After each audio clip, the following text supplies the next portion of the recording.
He doesn't seem to be bothered that we're stuck out here. He's fine during the day and then just, what, changes?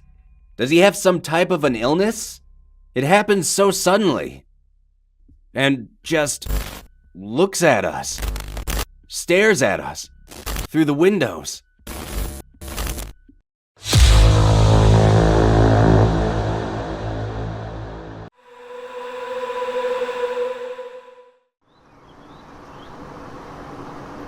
I am a firewatcher.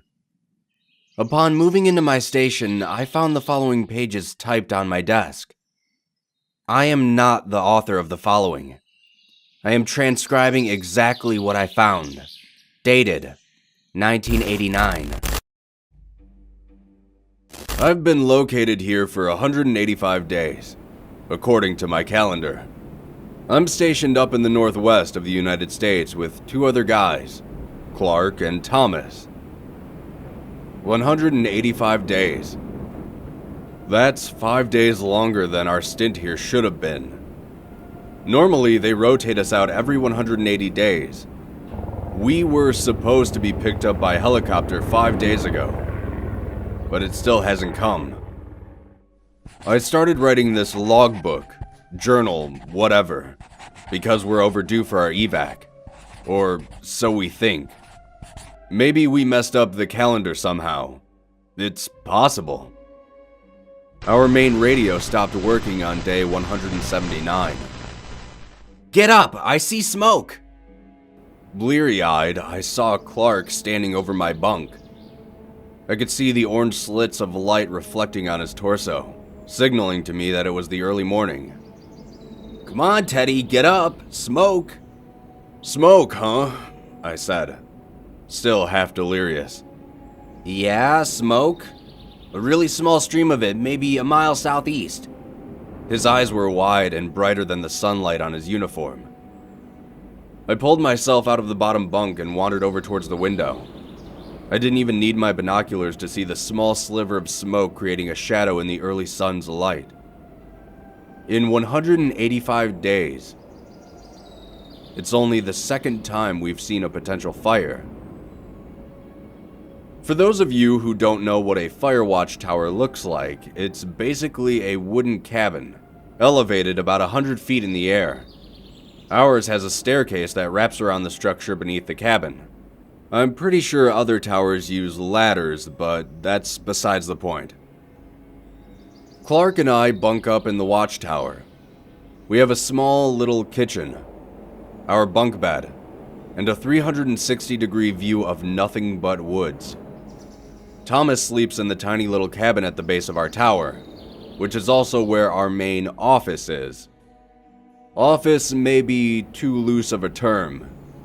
It's one desk and a typewriter used for typing out reports of what we see out here.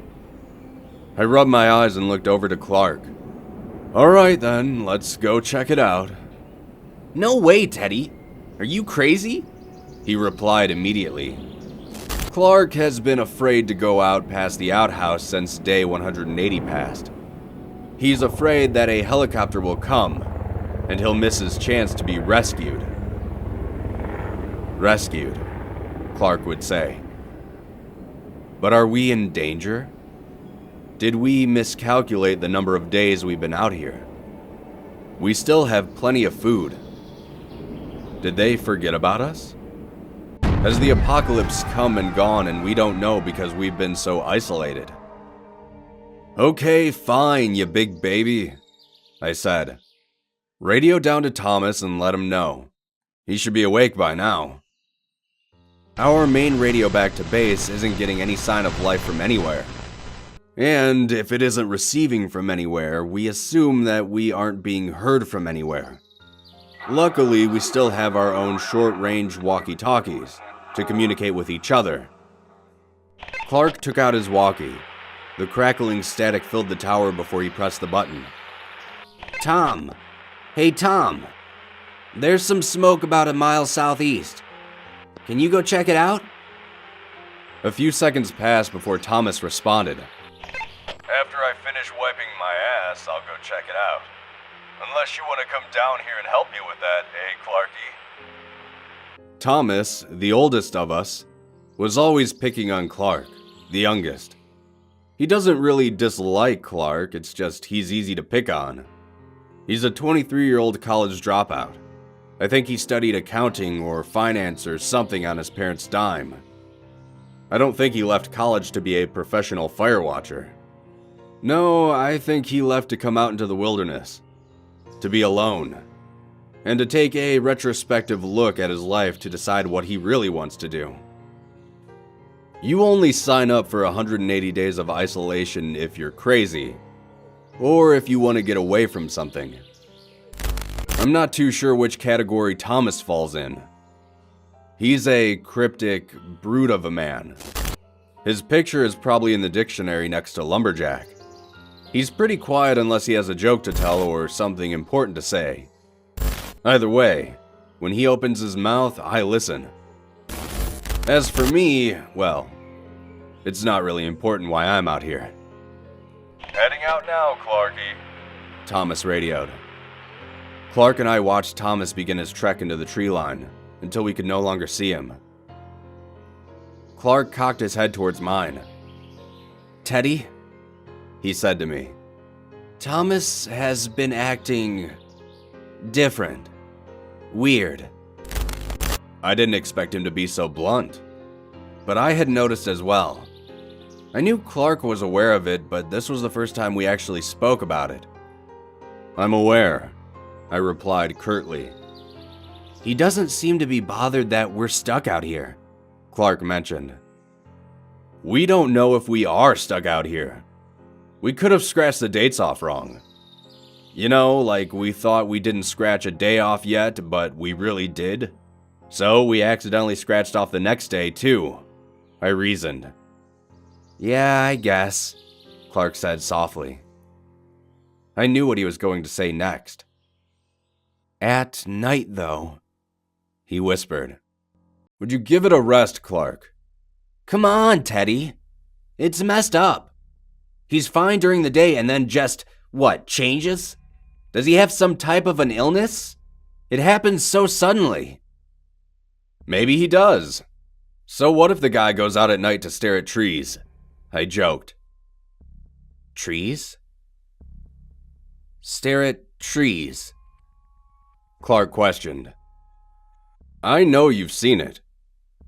He goes out near the tree line and stands there for a while looking out, sometimes for hours. Maybe he does have a screw loose, and maybe he shouldn't be out here.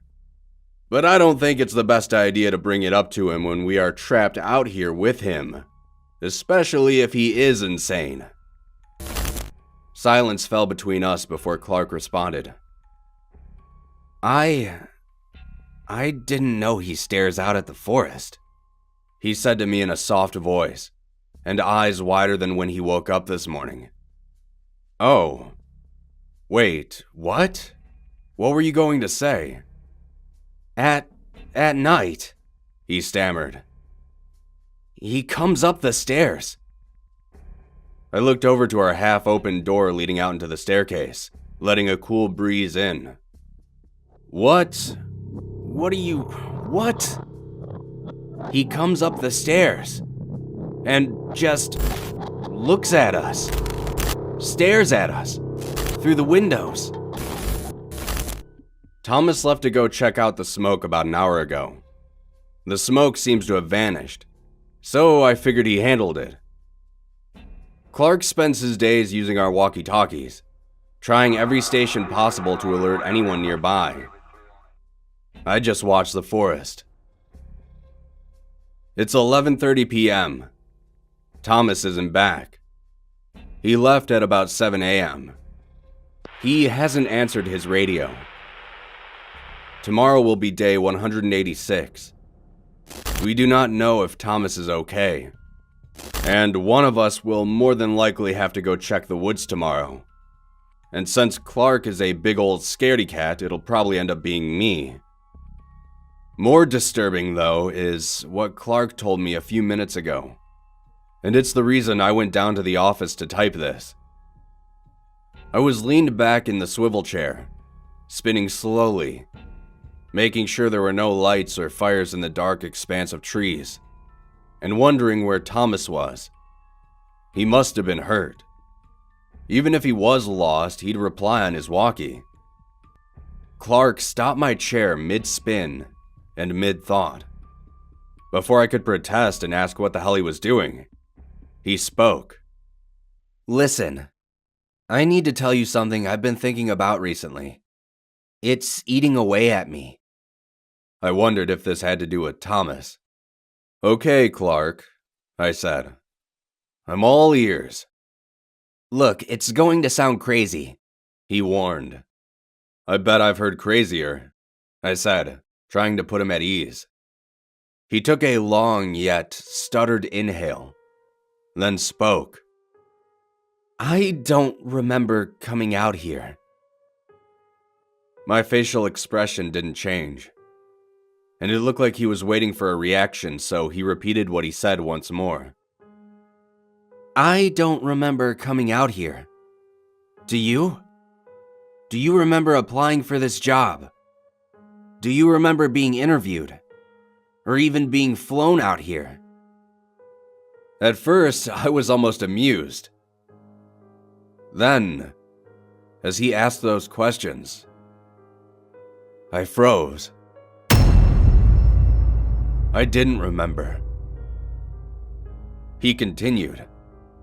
"You know how I said I decided to leave college? Well, now that I'm thinking about it harder, I don't know if I did. I mean, I must have, right? To be out here? I must have.